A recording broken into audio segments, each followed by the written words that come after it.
Dinagsa ng mga tagahanga ng pambansang kamao ang mga libreng viewing ng kanyang laban sa Tarlac City. Dahil sa mas maaga nilang mapapanood ang laban, mas pinili ng mga fans na pumunta rito.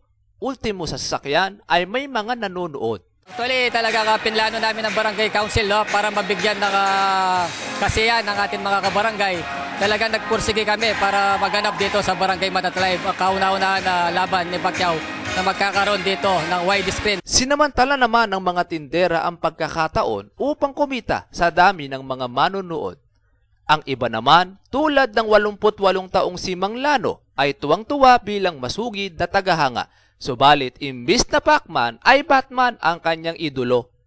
Kaya nga si Batman, kay matalo ko hindi, kay Batman din ako. Kung meron lalaban ng putasa. Oh, kay Manny Pacquiao ako.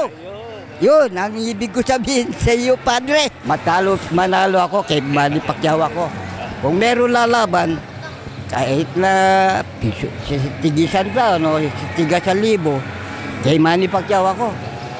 Sa gitna ng mga krisis na nararanasan ng sambayanan, nananatili pa rin ang pagiging masayahin ng mga Pilipino at pansamantalang nalilimutan ang problema, isang katangiang makikita lamang dito sa Pinas.